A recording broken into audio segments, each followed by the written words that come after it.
আসসালামু আলাইকুম এভরিওয়ান। আজকে আমি আপনাদেরকে তৈরি করে দেখাবো মজাদার তালের পুলি পিঠা। পুলি পিঠার ভেতরে খিরসার প্রপার টেস্ট পাওয়ার জন্য আমি এখানে দিয়ে দিচ্ছি 1 কাপ পরিমাণ চিনি গুঁড়া পোলার চালের গুঁড়ি। আপনারা পোলার চালের গুঁড়িটাই দেওয়ার চেষ্টা করবেন, তাহলে স্মেলটা ভালো আসবে। তো ঘি দিয়ে এই গুঁড়িটা আমি ভালোভাবে ভেজে দেন দিয়ে দেব হচ্ছে 1 কাপ পরিমাণ নারকেল কুড়া, ফ্রেশ নারকেল কুড়ানো। তো নারকেলটা দেওয়ার পর সেম বাটির 1 বাটি পরিমাণ ঝোলা গুড় দিয়ে দিচ্ছি। আমার কাছে খেজুরের গুড়টা অ্যাভেলেবেল ছিল না, তাই আমি ঝোলা গুড়ই ব্যবহার করেছি। এখন সবগুলো উপকরণ ভালোভাবে মিশিয়ে নেব।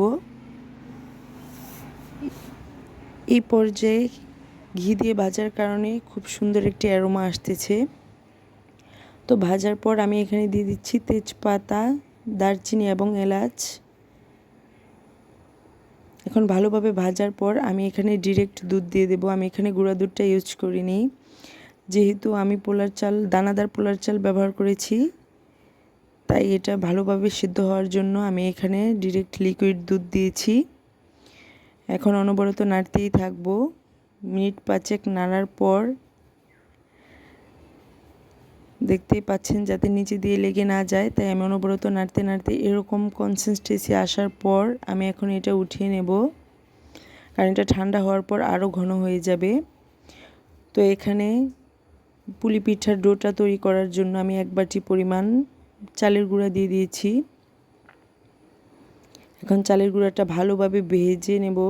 আমি এখানে শুকনো চালের গুঁড়া দিয়েছি, তাই বেশি ভাজিনি।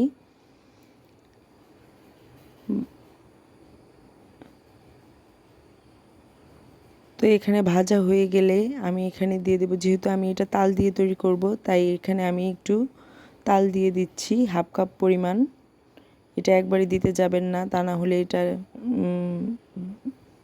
নরম হয়ে যাওয়ার চান্স থাকবে। ডোটা আস্তে আস্তে মিক্সড করবেন। তো এটা পুরোপুরি মিক্সড করার পর আমি এখানে ফুটানো গরম পানি দিয়ে দিচ্ছি ডোটা তৈরি করার জন্য। এখন নেড়ে ভালোভাবে মিশিয়ে আমি এখানে একটা ডো তৈরি করে নেব।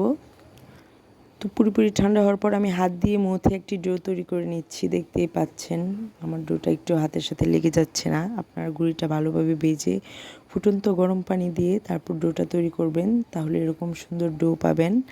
আর তালটা অবশ্যই আপনারা জাল দিয়ে নেবেন, কাঁচা তালের রসটা ব্যবহার করবেন না, তা না হলে এটা আঠা ধরবে না।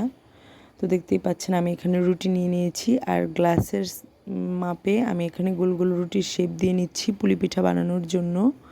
দেখতেই পাচ্ছেন রুটিটা কীরকম বানিয়েছি। তো প্রত্যেকটা এরকম গোল গোল রুটি কেটে নিচ্ছি, যাতে করে শেপটা সুন্দর হয়। আপনারা চাইলে হাত দিয়েও গোল রুটি প্রেস করে করে বানাতে পারবেন। তো সময় বাঁচানোর জন্য আমি এই প্রসেসটাই ফলো করেছি। তো দেখতেই পাচ্ছেন রুটিগুলো বানিয়ে নেওয়ার পর সেই খিরসাটা আমি এখন এগুলোর ভেতরে দিয়ে দেবো এক এক করে।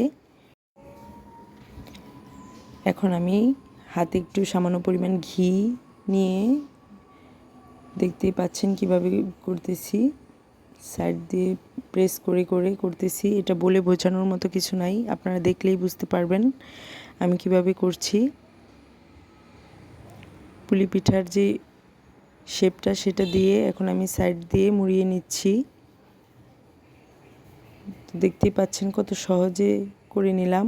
এবং প্রতিটা পিঠা বানানোর আগে আপনারা অবশ্যই হাতে একটু ঘি বা তেল নিয়ে নেবেন, তা নাহলে হাতের সাথে লেগে আসবে না এবং সুন্দর শেপ দিতে পারবেন। বোঝার জন্য আমি আপনাদেরকে আরেকটি দেখিয়ে দিচ্ছি। দেখতেই পাচ্ছেন কত সুন্দর করে হয়ে যাচ্ছে।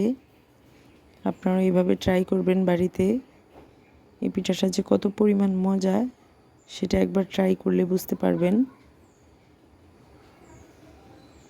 বোঝানোর সুবিধার্থে আমি আপনাদেরকে আরও একটি দেখিয়ে দিচ্ছি। তো এখানে হয়ে গেলে আমি গরম পানির মধ্যে একটা স্ট্রেনার বসিয়ে দিয়েছি এবং পিঠাগুলো ভাপে দিয়ে দিচ্ছি এক এক করে। দেখতেই পাচ্ছেন স্ট্রেনারে একটু ঘি ব্রাশ করে নেবেন আপনারা, যাতে করে পিঠাগুলো ওঠানোর সময় ভেঙে না যায় বা লেগে না থাকে একটা আরেকটার সাথে।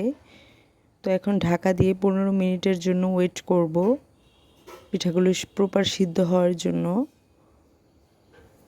তো 15 মিনিট পর দেখতেই পাচ্ছেন কালারটা চেঞ্জ হয়ে আসছে, আর দেখতেই পাচ্ছেন কতটা রাবারি অ্যান্ড সফট হয়েছে। আপনারাও এইভাবে ট্রাই করবেন। আল্লাহ হাফেজ।